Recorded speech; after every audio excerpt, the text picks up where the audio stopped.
आज सबसे पहले हम आपको वक्फ के बारे में कुछ बातें बताना चाहते हैं। कुरान में लिखा है कि अच्छाई के रास्ते पर चलने के लिए दान करना जरूरी है और आप जो दान करते हैं उसके बारे में अल्लाह को पहले से पता होता है। इसी दान को वक्फ कहा जाता है, जिसे इस्लाम धर्म में काफी पवित्र माना गया है। जब कोई संपत्ति वक्फ के रूप में दान दी जाती है तो उस संपत्ति के मालिक खुद अल्लाह होते हैं और इस संपत्ति से गरीब और जरूरतमंद मुसलमानों की मदद की जाती है। 7वीं शताब्दी में जब पैगंबर मोहम्मद साहब को वक्फ के रूप में 7 बागान दान में मिले थे, तब उन्होंने भी वक्फ की इस संपत्ति से मदीना के गरीब मुसलमानों की मदद की थी। दुनिया के जितने भी देशों में वक्फ की व्यवस्था है, वहां वक्फ की संपत्ति पर ना तो कब्जा हो सकता है और ना ही इसे बेचा जा सकता है, क्योंकि इस्लाम धर्म में इसे सख्त रूप से वर्जित माना गया है। लेकिन सोचिए, अगर इसके बाद भी वक्फ की संपत्ति पर अवैध कब्जा होता है या उसकी लूट खसोट होती है, तो आप इसे क्या मानेंगे? भारत में वक्फ बोर्ड के पास जो 8,72,000 संपत्तियां हैं, उनमें से 59,000 संपत्तियां और जमीनें ऐसी हैं जिन पर अवैध कब्जा है। और यह अवैध कब्जा आम लोगों का नहीं है, बल्कि यह अवैध कब्जा बड़े बड़े गैंगस्टर्स, कुख्यात अपराधियों, भूमाफियाओं का है। इनमें सबसे बड़े गैंगस्टर का नाम आपको बताते हैं। इनमें सबसे बड़े गैंगस्टर का नाम है अतीक अहमद, जिसकी वर्ष 2023 में पुलिस हिरासत में हत्या हो गई थी। आज मैं अपने साथ वर्ष 2023 में दर्ज हुई एक एफआईआर की कॉपी लाई हूं और इसमें बताया गया है कि कैसे अतीक अहमद और उसके भाई अशरफ अहमद ने अपने परिवार के 7 लोगों के साथ मिलकर वक्फ की कई संपत्तियों पर अवैध कब्जा किया हुआ था। यह संपत्ति करीब 71 करोड़ रुपए की है, जिसमें कई दुकानें, मकाने, बहुमंजिला इमारतें हैं। इस मामले की जांच उत्तर प्रदेश के सुन्नी सेंट्रल वक्फ बोर्ड ने खुद की थी और इसमें यह पता चला था कि जिस मुतवल्ली को इन संपत्तियों के रखरखाव की जिम्मेदारी सौंपी गई, उसी मुतवल्ली ने अतीक अहमद के साथ मिलकर वक्फ की जमीनों पर उसका कब्जा करा दिया था और बाद में इन जमीनों से अतीक अहमद ने पैसे कमाए थे।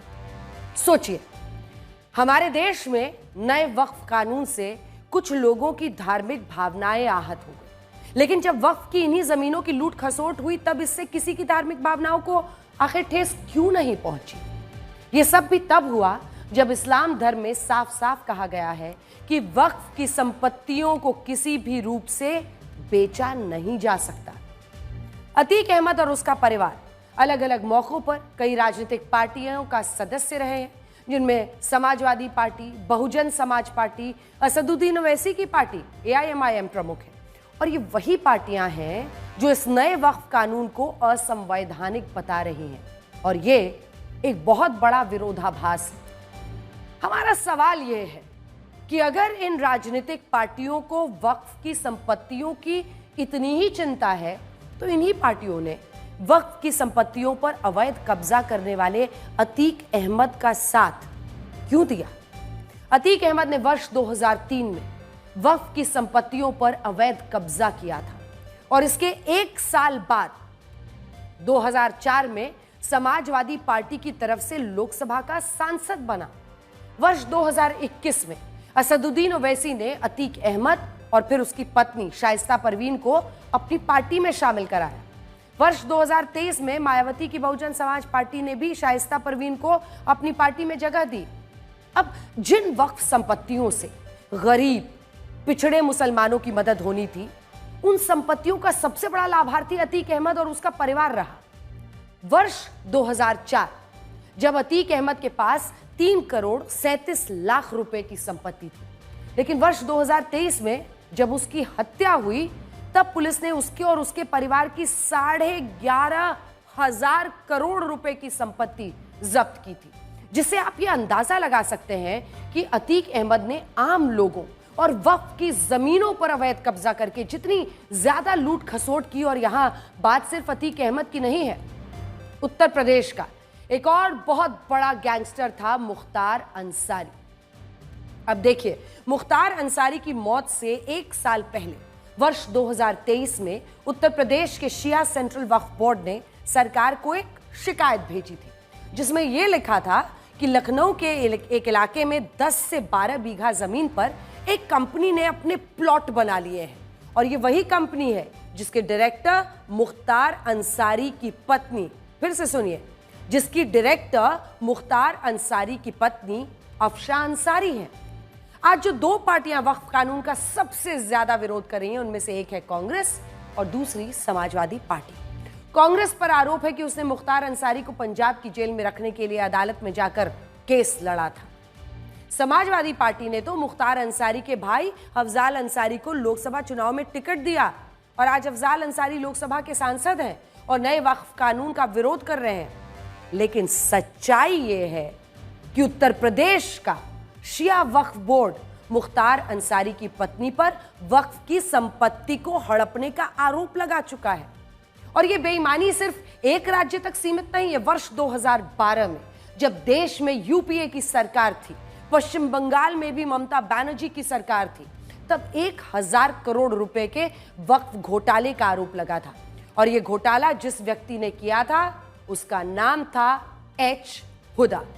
यह वक्फ बोर्ड का पूर्व सदस्य था जिसने वक्फ की संपत्तियों में करोड़ों रुपए का घोटाला करके कलकत्ता और उसके आसपास की 160 संपत्तियों को गलत तरीके से लीज पर दिया था और इसमें हजारों करोड़ों रुपए का घोटाला हुआ था। इसी तरह वर्ष 2012 में कर्नाटक के अल्पसंख्यक आयोग की एक रिपोर्ट आई थी जिसमें वक्फ की संपत्तियों में 2 लाख करोड़ रुपए का घोटाला होने के आरोप लगे थे और इसमें नेताओं से लेकर बड़े बड़े अफसरों और वक्फ बोर्ड के सदस्यों को भी शामिल बताया गया था। सोचने वाली बात यह है कि जब वक्फ की संपत्तियों को लूटा जा रहा था और इसमें घोटाले हो रहे थे, तब कोई हंगामा नहीं हुआ। किसी विपक्षी पार्टी ने सुप्रीम कोर्ट में जाकर इसके खिलाफ याचिकाएं दायर नहीं की। लेकिन अब जब वक्फ का नया कानून आ चुका है तो इस पर खूब राजनीति हो रही है।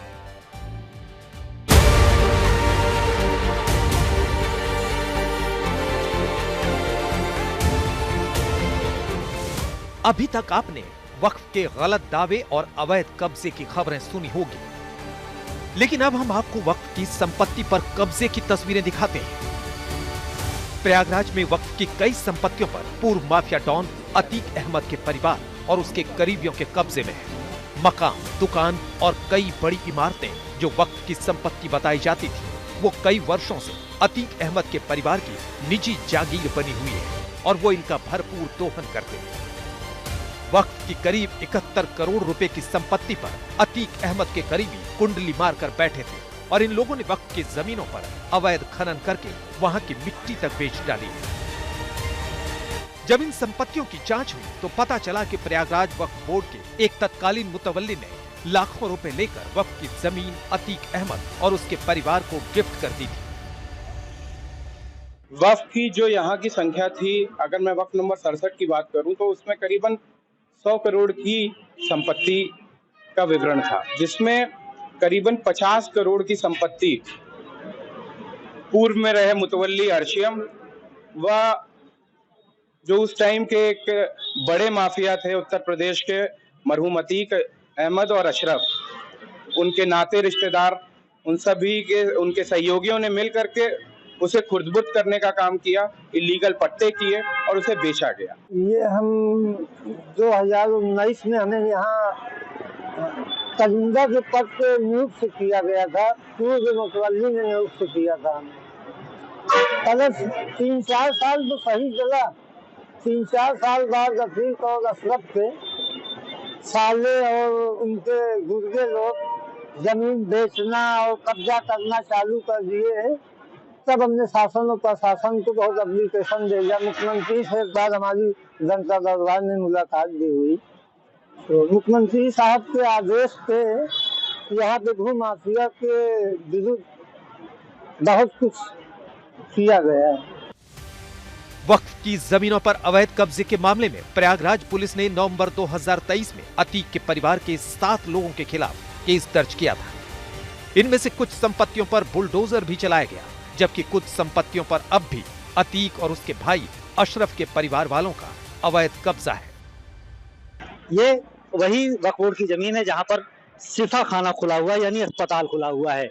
यहाँ पर लोगों का मुफ्त इलाज किया जाता है। जब नए मुतवल्ली यहाँ अहमद हसन आए तो उन्होंने पाया कि यहाँ पर जो वक्फ की जमीन है तो करोड़ों की जमीन पर अतीक और अशरफ ने कब्जा किया था।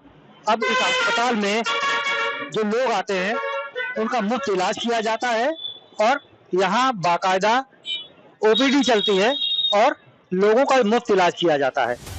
योगी सरकार ने एक्शन लेते हुए वक्फ के साथ साथ कई अन्य जमीनों को भी माफिया के कब्जे से छुड़ाया है। कई सरकारी जमीन पर भी माफिया अतीक का कब्जा था, जिसको वापस लेकर यूपी सरकार ने वहां गरीबों के लिए घर बनवा दिए।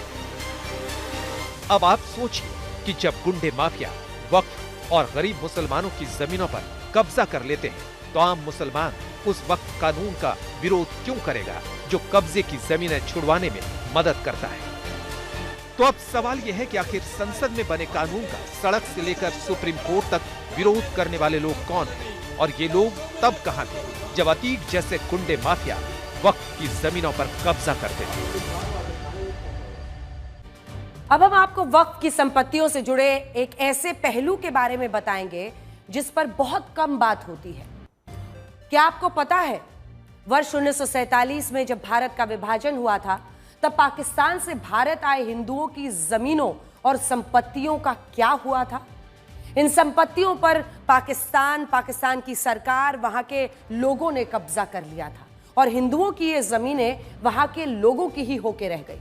लेकिन क्या आपको पता है जो मुसलमान विभाजन के बाद भारत से पाकिस्तान गए उनकी संपत्तियों का भारत में क्या हुआ?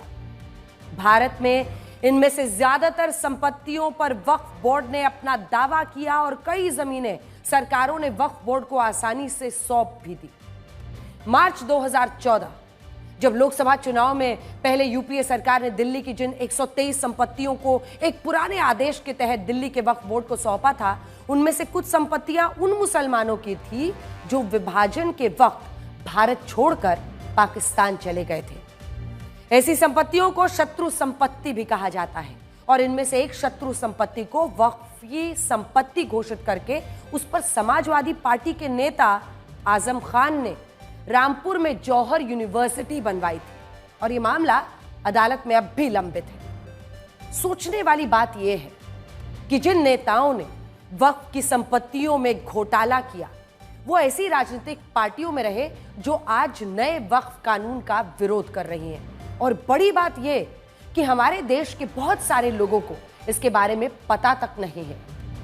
अब तक नए वक्फ कानून के खिलाफ सुप्रीम कोर्ट में कुल 12 याचिकाएं दायर हो चुकी हैं। इनमें से एक याचिका असदुद्दीन ओवैसी की है, दूसरी याचिका बिहार के किशनगंज से कांग्रेस के सांसद मोहम्मद जावेद की है, तीसरी याचिका दिल्ली में आम आदमी पार्टी के विधायक अमरतुल्लाह खान की है, चौथी याचिका डीएमके के लोकसभा सांसद ए राजा की है, पांचवी याचिका केरल की राजनीतिक पार्टी इंडियन यूनियन मुस्लिम लीग की है और छठी याचिका जिस पार्टी ने दायर की है उसका नाम है social democratic party of India. ये भारत में बैन हो चुके हैं उसी कट्टरपंथी इस्लामिक संगठन पॉपुलर फ्रंट ऑफ इंडिया यानी पीएफआई की राजनीतिक पार्टी है, जिसको लेकर ईडी ने यह कहा था कि पीएफआई भारत में इस्लामिक आंदोलन शुरू करके गृह युद्ध भड़काना चाहता था। इसके अलावा जमीयत उलेमाए हिंद के अरशद मदनी और all India Muslim personal law board समेत कुल 12 याचिकाएं इस कानून के खिलाफ सुप्रीम कोर्ट में दायर हो चुकी हैं और मुख्य न्यायाधीश जस्टिस संजीव खन्ना ने कहा है कि अदालत इन याचिकाओं पर सुनवाई को लेकर जल्द ही फैसला लेगी।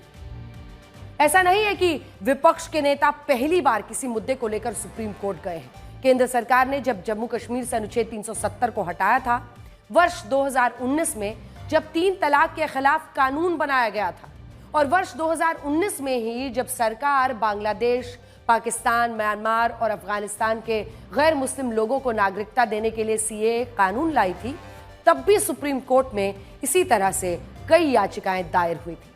अनुच्छेद 370 पर 23 याचिकाएं दायर हुई थी, 3 तलाक कानून पर 12 और सीएए कानून के खिलाफ सुप्रीम कोर्ट में 200 से ज्यादा याचिकाएं दायर हुई थी। लेकिन इन सभी आपत्तियों को सुप्रीम कोर्ट ने गलत माना और ये सारे कानून संविधान के अनुरूप माने। अब सरकार को उम्मीद है कि वक्फ कानून के मुद्दे पर भी कुछ ऐसा ही सामने आएगा। जिसको समझ में नहीं आया वो नाराज है, जिसको अच्छा से समझ आ जाएगा कि हमने वक्फ अमेंडमेंट बिल में क्या प्रावधान किया है, राजनीति को छोड़ के अच्छा से सोचेंगे तो गरीबों के लिए, मुसलमानों में महिलाओं के लिए, जो बैकवर्ड कम्युनिटीज़ है, बच्चों के लिए, सबके लिए है। आपको पता चलेगा अगले 2-3 साल के अंदर में इसका फ़ायदा बहुत ज़्यादा होने वाला है। मैं यही कहना चाहूँगा, इस देश को बचाना है, इस संविधान को बचाना है। भाजपा की जो विचारधारा है वो मुक्त भारत करना है। इसके लिए हमें संघर्ष करना है, कानूनी तौर भी और अवामी सतह पे भी। ये देखिए, इस संविधान को बचाना है। रूल ऑफ लॉ खतरे में है, सेक्युलरिज्म खतरे में है, फेडरलिज्म खतरे में है, डेमोक्रेसी खतरे में है। मेरे भाई, डेमोक्रेसी का मतलब कतई मेजॉरिटी नहीं, नंबर्स नहीं है। ये गांधी जी का देश है। देखिए, इस डेमोक्रेसी का बहुत वसी माने हैं। ये एक बनाना रिपब्लिक नहीं है, ये ऑटोक्रेसी नहीं चलेगी, ये डिक्टेटरशिप नहीं चलेगी। ये लोकतंत्र है। ये वो लोकतंत्र है जिसके फाउंडिंग हमारे, जिन्होंने संविधान बनाया, अंबेडकर जी ने सपना देखा था कि अगर आप कल ऐसा कानून भी लाएंगे, हमें तो विश्वास में लेना था। चाहते हैं कि आवाम को विश्वास में चाहते हैं विधानसभा में इस पर चर्चा हो। हम चाहते हैं हर जगह पे, हर फोरम पे चर्चा हो। लोकतंत्र है, हम पुरअमन तरीके से आंदोलन भी करेंगे और चाहेंगे कि हर फोरम में इस पे बात हो। जो नज़ारा जम्मू कश्मीर के बिलखुसूस यहाँ के कश्मीर के लोगों ने देखा, वो दिल को दहलाने वाला था, तकलीफ दे था।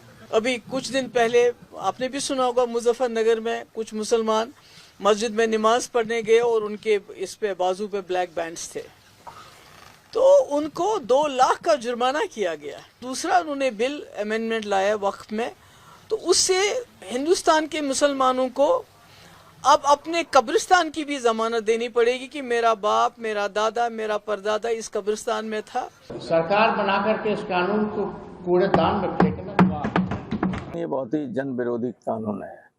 ये लोग अभी समझते हैं कि बहुत अच्छा है, अच्छा नहीं है। ये सब पे लागू होगा।